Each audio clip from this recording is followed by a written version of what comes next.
लेकर के जो काम हुआ और उसके चलते उतने बड़े पैमाने पर मृत्यु हुई।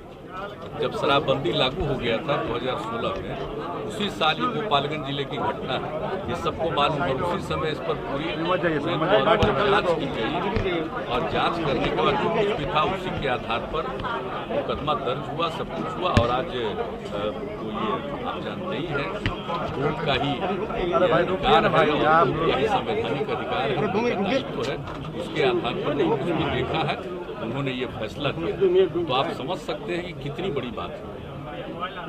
लोगों को समझना चाहिए, बराबर कहते हैं शराबबंदी लागू की गई लोगों के हित में, और इसके बाद आप समझ लीजिए कि उसी साल कुछ जगह पर आप जहरीला शराब उन लोगों ने आपूर्ति कर दी, जिसके चलते कितने बड़े पैमाने पर लोगों की मृत्यु हो गई। और उस समय भी हमने जो कहा था, याद करिए कि देख लीजिए, शराब पीजिएगा, जहरीला मिलेगा और मृत्यु के शिकार होइएगा।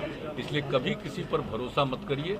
और जब शराबबंदी हुई है, लोगों के हित में हुई है, और जब पूरे बिहार की महिलाओं की मांग थी, युवाओं का, युवतियों का, सबकी इच्छा थी, और जिस घर में लोग शराब पीते थे उस घर में कितनी परेशानी होती थी महिलाओं की और बच्चों की, तो उस स्थिति में जो कुछ भी हुआ, कैसी स्थिति बेहतर हुई। जो लोग शिकायत करते थे, और आप जानते हैं जब हम लोग लगातार अभियान कर रहे थे तो एक महिला ने अपनी बात कही थी, जो हम बराबर कहते हैं लोगों को। उन्होंने अपनी बात यही बताई कि मेरे पति शराब पीते थे और आकर के शाम में झगड़ा करते थे और देखने में क्रूर लगते थे, लेकिन जब से शराबबंदी लागू हो गई, अब शाम में आते हैं, बाजार से सब्जी खरीद कर लाते हैं और अब मुस्कुराते हैं, अब देखने में अच्छे लगते हैं। तो आप समझ सकते हैं ऐसी बात उन महिलाओं ने कही, ऐसी महिला ने कही जिसके घर में उसके पति शराब पीते थे और घर की स्थिति को खराब रखा था। ये कितनी बड़ी बात है। और ऐसी स्थिति में आज भी कहीं कहीं कुछ जहरीले शराब की बात हो रही है, जांच चल रही है। तो ये तो सबको समझना चाहिए कि जब भी आप ये गलत काम करना चाहेंगे तो आपको और धोखा देगा, आपको कहेगा कि हम शराब देंगे और दे देगा जहरीला शराब, तो आप इसके शिकार होइएगा। इसलिए हम सबसे प्रार्थना करेंगे, ये कोई मेरा व्यक्तिगत बात नहीं है, ये बापू ने कहा है, राष्ट्रपिता ने लोगों को कहा, लोग तो उसको समझे नहीं। बहुत जगह पर इसको लागू, कुछ जगहों पर लागू हुआ, कई जगहों पर लागू नहीं हुआ। और यहाँ पर तो जब महिलाओं की ऐसी सशक्त मांग थी तब हम लोगों ने इसको लागू किया और इसके लिए लगे हुए हैं। और हम तो बराबर कहते हैं कि कुछ ना कुछ तो गड़बड़ करने वाला आदमी होगा। 100% आदमी सही नहीं हो सकता है, ये बिल्कुल आप जान लीजिए। कभी भी इतिहास से लेकर के सारे चीज़ों को देख लीजिए, कुछ ना कुछ तो गड़बड़ करने वाला आदमी होता है। लेकिन नज़र रखनी चाहिए, इसका अभियान चलाना चाहिए, और जो लोग भी गड़बड़ करते हैं उनको अगर इस तरह से सजा होती है तो लोगों को समझ में आएगा ना कि हम अगर इस तरह का गंदा काम करेंगे तो फिर हमको सजा मिलेगी। तो इस तरह की बात होगी, इसका बहुत बड़ा असर पड़ने वाला है। और समझ लीजिए धीरे धीरे फिर बीच में कुछ गड़बड़ करने वाले लोग ज़्यादा बढ़े थे, अब वो भी संख्या घट रही है।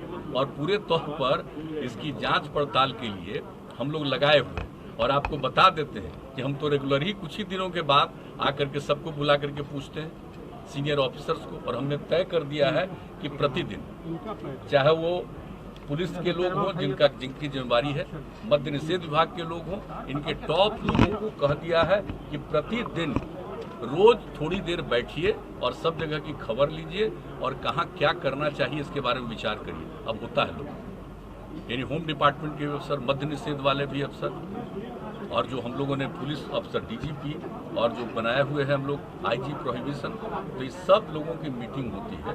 और अभी हाल ही में कुछ ही दिन पहले फिर हमने एक रोज इसके बारे में पूरी चर्चा की, बातचीत की, अन्य विषयों के अलावा इस पर भी बात होती, तो लोग लगे हुए हैं।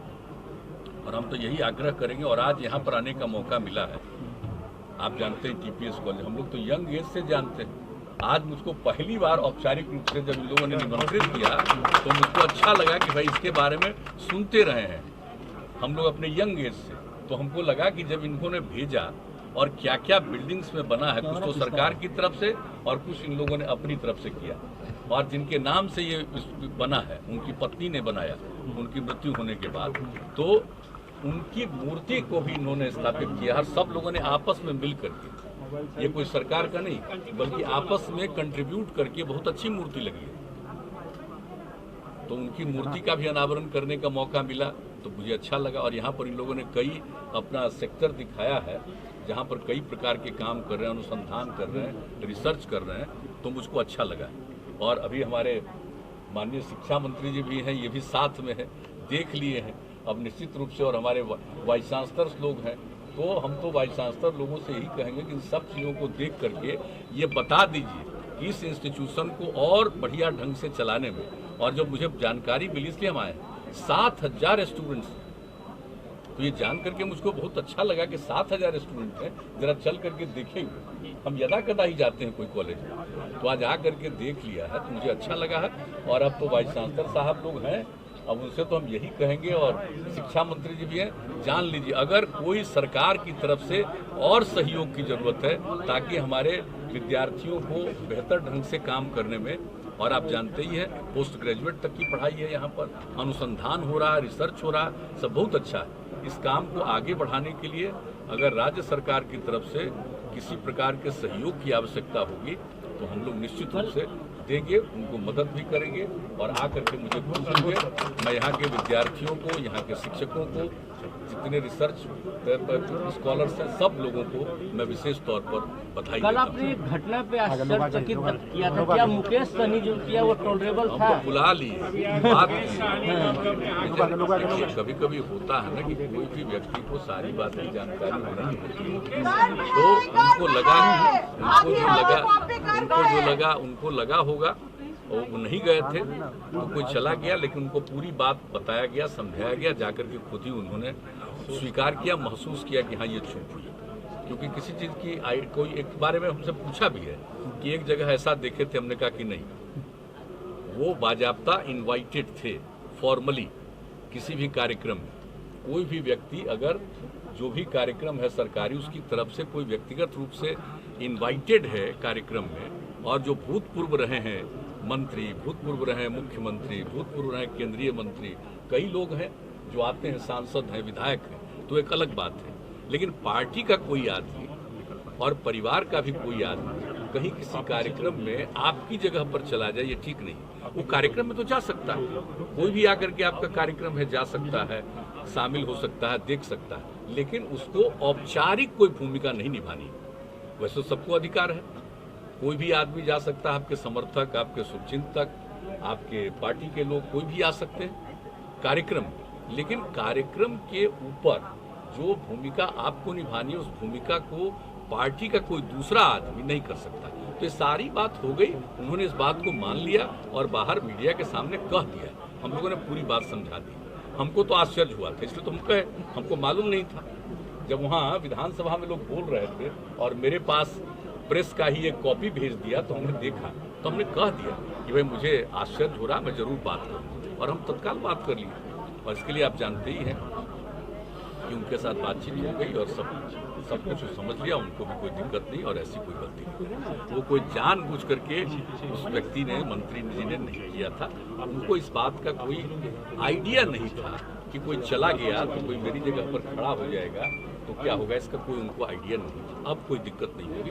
अब ऐसी बात है, जो जिन लोगों ने भी सवाल को उठा दिया, हम उनको इस बात के लिए धन्यवाद देते हैं कि कम से कम ये बात आ गई तो इससे पता तो चल गया। लेकिन अब इसके आगे नहीं सोचना चाहिए। कोई आदमी पहली बार उसको मौका मिला है, भाई जब पूरी बात अब जान लिए, हम सबसे प्रार्थना करेंगे कि आपने कह दिया, उनको रियलाइजेशन हो गया, हम लोग भी जान गए, सारी बात को बता दिया, लेकिन अब इस बात को आगे बढ़ाने की आवश्यकता नहीं है। आप मान लीजिए कि कोई भूल हुई है, आगे उन्होंने इसको ऐसा नहीं करने का आश्वासन दिया है, इसलिए उनको क्षमा कर देते हैं।